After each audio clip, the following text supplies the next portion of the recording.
comment ça se passe, Édouard? Alors, quand on a monté sa start-up il y a quelques mois, finalement, comment on fait pour faire la différence et attirer les pépites qui sont quand même le cœur de la réussite de ta boîte d'aujourd'hui et de demain? Alors effectivement, les ingrédients que j'ai eu l'habitude d'avoir entre les mains en travaillant dans un grand groupe, je ne les ai plus aujourd'hui. La marque, la réputation, euh, le budget de formation, par exemple, sont des choses que j'ai plus actuellement. Donc il faut trouver d'autres leviers. Pour moi, il y a des choses qui restent intangibles à travers le temps. C'est de proposer des jobs et des projets sur lesquels nos employés travaillent qui les intéressent. Donc la qualité du travail qu'on peut proposer, des projets sur lesquels les employés vont travailler. Le deuxième élément qui me paraît essentiel aujourd'hui, c'est la flexibilité dans le travail. Effectivement, comme le disait Kumar, avoir trop de rigidité, comme on l'a connu il y a une certaine époque, aujourd'hui, ça n'attire plus les talents. Et le troisième point qui est pour moi le plus important, c'est la confiance. C'est d'avoir un contrat de confiance entre l'employé et l'employeur et travailler voilà, sur cette base de la confiance. Pour nous, le levier clé autour de ces valeurs-là, c'est de leur proposer de nous accompagner dans le développement de la société, dans une aventure entrepreneuriale et leur proposer donc des activités qui sont variées, qui sont diverses et qui ne sont pas simplement limitées aux jobs pour lesquels on les a recrutés.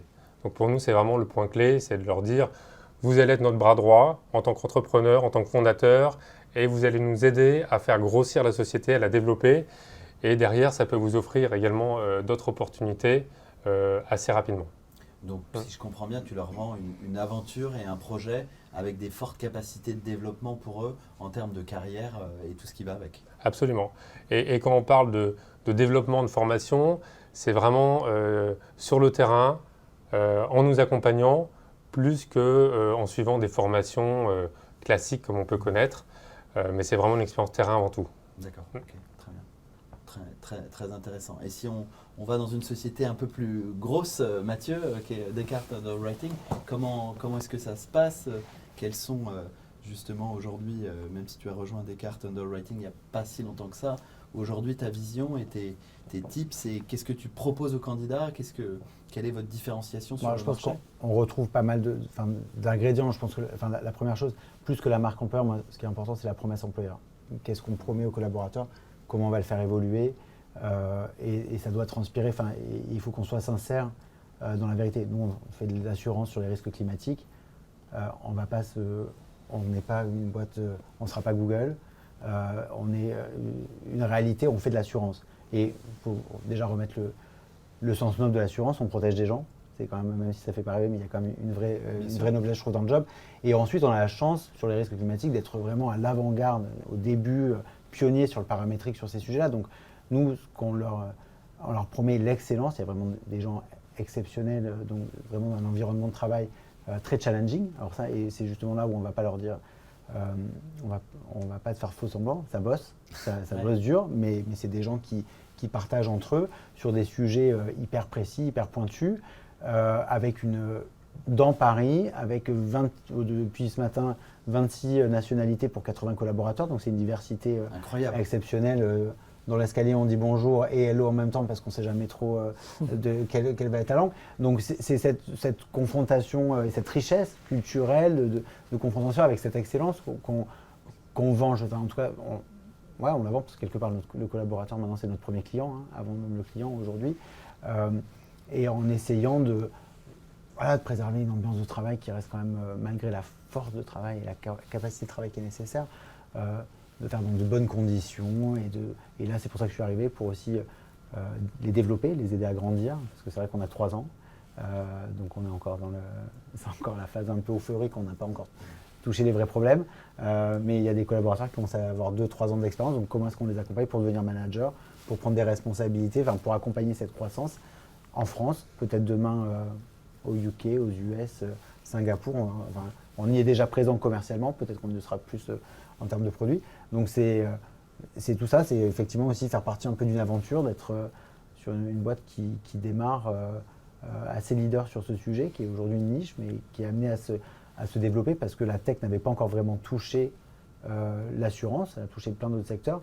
Là, on se rend compte que la data et la tech touchent de plein de fois l'assurance et que le modèle statistique un peu classique, c'est pas le modèle de demain, en tout cas, et encore moins sur le climatique.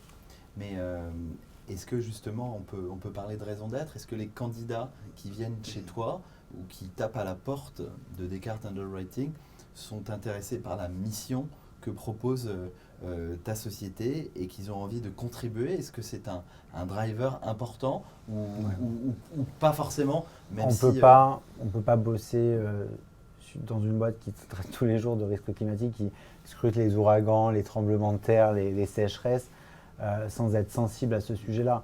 Alors c'est vrai que certains vont nous dire vous profitez du truc. Non, on profite pas. Il existe le changement climatique, donc il y a deux options. Soit on est capable d'agir contre, soit on est capable de protéger contre. Bon, nous, notre mission, c'est de protéger contre cela. Il y a d'autres boîtes qui agissent contre. Mais effectivement, ça fait, outre la dimension technique, il faut être sensible à ce sujet-là, sinon on peut pas. C'est quand même un peu anxiogène parfois, donc il faut se dire la vérité. Donc si on n'a pas quand même une appétence, si on n'a pas envie d'œuvrer autour du sujet climatique, ça me paraît compliqué en tout cas de perdurer ou d'avoir envie de s'y impliquer véritablement. Et ensuite, nous, c'est une réflexion qu'on a aussi, comment est-ce que nous, on devient meilleur contributeur aussi en tant qu'entreprise sur la dimension écologique, enfin éco-responsabilité, on va dire. Très bien, ok. Merci beaucoup Mathieu. Et toi Stéphane, qui a la chance d'accompagner pas mal d'entreprises, est-ce que tu vois ou tu as vu chez certains de tes clients des best practices justement qui sont plus talentueux que d'autres pour attirer des collaborateurs et ou les fidéliser, a secret sauce quelque part? En fait, on parle de la guerre des talents dans la tech, et aujourd'hui dans la tech, enfin de façon peut-être un peu simple ou simpliste, pour moi il y a deux marchés, c'est-à-dire il y a le marché des GAFA, et Batix, l'équivalent chinois des GAFA, qui va recruter mondialement les hauts talents à coût de salaire mirobolant. Bon, donc oui. Ça c'est un marché, et puis il y a tous les autres. Et donc les autres ne peuvent pas rivaliser avec les GAFA et les Batix sur le salaire. Et donc effectivement, les best practices c'est quoi? C'est effectivement, pour moi ça a été dit, on parle de promesses employé, quelle est la employee value proposition finalement, qui va faire que l'employé, la personne, le talent, va choisir son employeur, comme je disais tout à l'heure. Et ça me fait penser à cette histoire, vous connaissez peut-être des trois casseurs de pierre, je veux dire en 30 secondes, 850 ans en arrière, sur l'île de la Cité, il y a trois personnes qui tapent sur des pierres, et puis quelqu'un passe, il dit au premier, qu'est-ce que tu fais? Tu vois bien, moi je casse des pierres. Bon, et le deuxième, mais qu'est-ce que tu fais? Tu vois bien, je travaille pour nourrir ma famille. Et puis le troisième, et toi, qu'est-ce que tu fais? Tu vois bien, je construis une cathédrale. Voilà. Donc, c'est la finalité. Tu parlais de raison d'être. Et finalement, je trouve que dans la dimension de séduction, pour pouvoir se différencier justement de des gros salaires qui peuvent être attractifs pour certains, c'est de construire en fait cette raison d'être et le projet, le pourquoi, en deux mots, je dirais, la société en tant que telle. Et qu'est-ce qui ferait que cette société, si elle n'était pas là, en quoi ça manquerait à la société au sens large, voilà. Si l'entreprise n'était pas là. Voilà. Et donc cette dimension de culture, elle doit d'abord émaner du fondateur ou des dirigeants. Donc elle doit être vraiment, cette démarche, elle doit être sincère et authentique. Et à partir de là, je dirais, c'est de la décliner en valeurs de façon extrêmement concrète. Mais des valeurs affichées sur un site internet, ça ne veut pas dire grand-chose. C'est comment décliner ça en comportement quotidien par métier. Voilà. Et c'est ça qui va faire que finalement, cette cohérence entre ce que les gens, notamment la direction, affichent et vivent, en fait, je dirais la cohérence et l'alignement, il va transpirer. Enfin, l'authenticité va transpirer là-dedans.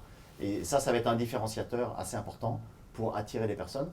Et les personnes vont pouvoir, celles qui sont, je dirais, qui se retrouvent dans ces valeurs-là, vont pouvoir finalement, de façon très naturelle, pouvoir s'intégrer au projet, s'approprier le projet, et puis effectivement se déployer de façon très, très facile et très, très naturelle. D'accord.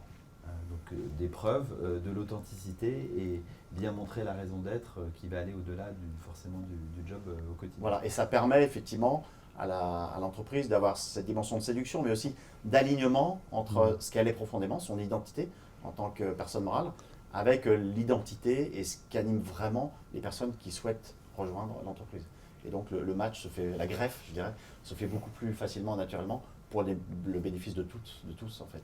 internes et externes. Ok, merci beaucoup Stéphane.